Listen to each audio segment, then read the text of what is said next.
Hello, people of YouTube. My name is Steve Gray. Thank you for watching. Today we're talking about My Hero Academia Season 7, Episode 17, and we're looking pretty solid here.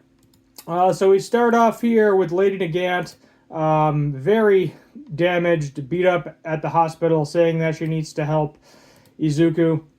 Fires a couple shots, reopens a lot of her wounds, hurts herself. We see her younger, in her school age as well. Hits Shigaraki a couple times, and then forces herself to hit Shigaraki a third time. Giving Izuku just enough time to get back up on his feet and attack him.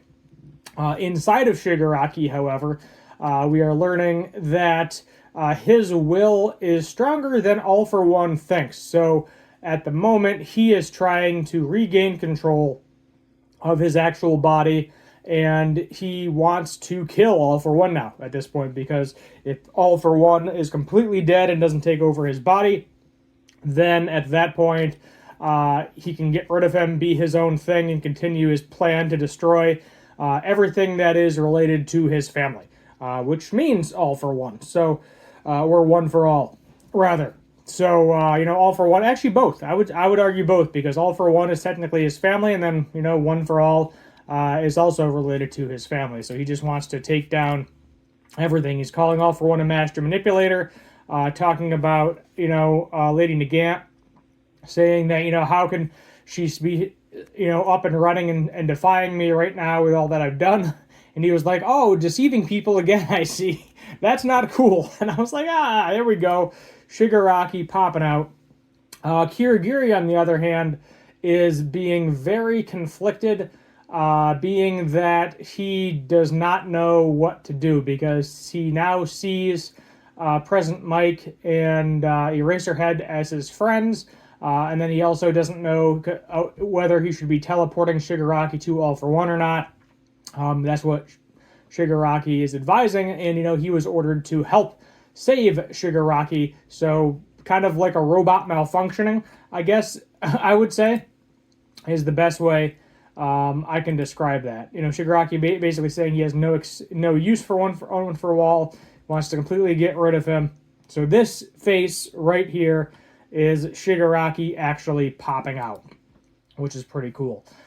We go back to Gentle, holding up the stadium as well, and Labrava also trying to redo the coding in order to get UA, the coffin in the sky, back in the sky as it is crashing down.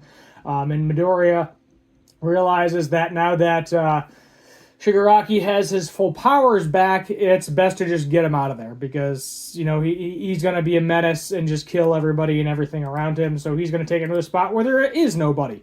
So Labrava ends up being able to finally get the jets, turbines, whatever they are, going back, so that way the coffin in the sky actually goes back in the sky and doesn't come crashing down. Then we have the heroes from the management course making sure they record everything. And this is kind of a throwback to Gentle, basically saying that we have to record everything because we're the bridge between the public and the heroes. So, we need to show everybody in the best light that we can. And Gentle is all about it. Labrava is all about it as well. You can see she's got the hearts in her eyes and everything. She's actually hacking into their phones because she wants to see what Gentle is doing too. And I thought that was pretty nice. And then, it's getting lighter. He's able to help out. Kirigiri ends up transporting, as I said, Aizawa and President Mike somewhere. I'm not 100% sure. We don't know what's going on with Phantom Thief. I'm assuming that he's from Class 1B. The one that was copying Eraserhead's abilities there, Aizawa's abilities. So not sure what's going on there. Obviously, he can only copy them for so long. So he's going to be useless at a certain point here anyway. So we have, all the heroes kind of getting up here. All For One is trying to get out of there because he thinks that if he can get to Shigaraki and touch him, he can permanently imprint himself in Shigaraki, and then he will be good to go. And as we know, he is slowly decaying and dying because of Erie's quirk. Now, unlike a normal person, where I would say they can get rewound for, we'll say between 80 and 100 years, give or take, somewhere around there. being that All For One has lived so long. You're talking, what is there, 7 or 8 users now of, One For All. I would say that he's probably 1,000 years plus. So he has, at least 10 times the amount of livability, if you will, than anybody else would, getting rewind by Erie's quirk. So he's going to die eventually, but it's going to take a lot longer, I would argue, because it's just constantly rewinding him.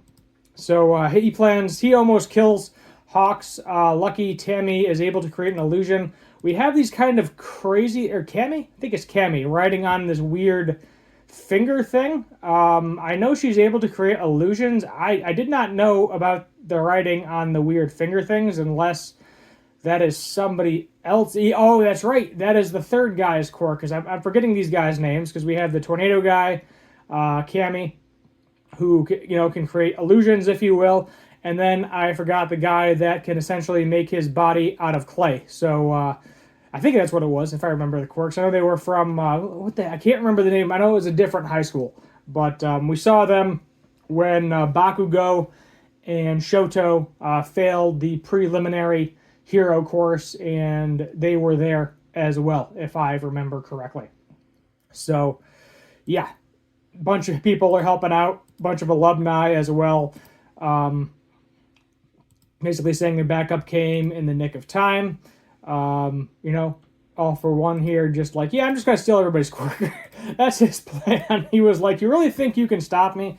He was like, none of you know. He was like, by the time you were born and see me, All Might had already been undefeated, and I was no longer in my prime. None of you know my true power. And then, they kind of bark back saying, what are you talking about? Yes, we do. We literally read about it in history books. Like, you are in our history books because you are that old. So we then have Dark Shadow, I believe, around here. We also have One For All, kind of, I think, getting a little scared. I don't know, or at least a little hesitant, at the very least, I would argue. Being that he was like, there's light in these people's eyes. There shouldn't be. There should be no hope left in any of them at this point. But there is. They are still hopeful. They are still going at it. So we have Fujiguro and Dark Shadow. Now that it is cloudy and dark, he can unleash Dark Shadow's full power, which is what he's doing. He's also getting a boost from some of the other heroes. Hence my thumbnail, what I used here, this very cool image of him smashing All For One into the ground. I'm sure he's not down for the count, but I think this is going to delay him a couple of minutes or a couple of seconds. Who really knows? We then actually get kind of an early outro, but then it kind of goes into more of the episode. So, we have them going against All For One. We have copies of Dabi. We have copies of All For One, a copy of Shigaraki. However, as Sue points out, she doesn't believe that any of them can actually use quirks. And that she has to love someone to use their quirk. She loves Twice. She loves Araka, so she's able to use their quirks, but she can't use Dabi's or Shigaraki's or All For One's, because while she does like them, she does not love them, or at least not. Yeah, that's. I'm gonna go with that. Likes them, doesn't love them, and she's wondering, why the heck can't I do this? I really like all of them, but the word she's missing there is love. She does not love them, so she can't use their quirks. So she can keep using Twice's quirk until her time is out, which, as we learned a couple episodes back, I think it's about 30 to 40 minutes. So eventually that will run out. They don't show anything. They do kind of show a Sailor Moon-esque silhouette there, if you're wondering, for the pervs out there. There you go. There is your, what are we calling it? Fan service. There we go. Almost forgot what fan service was there for a minute. But yeah, she's kind of freaking out because she thought she was going to be able to use the quirks, and she doesn't have the ability to. So next we see things not going well for the heroes even more. Gigamantia. Gigamantia. My God, I know his name is a friggin' mouthful. He somehow got out. I'm sure we'll learn about that next episode as well. But the worst is yet to come. Yeah, it ain't looking too hot. And then next episode is called It's a Small World. So Gigamantia there is going to go after either All For One or Shigaraki, you know. Shigaraki being the new master, I'm assuming he's going to go after him that way. Overall, this one can get probably a 9 out of 10. I don't see why not. Definitely worth the rewatch.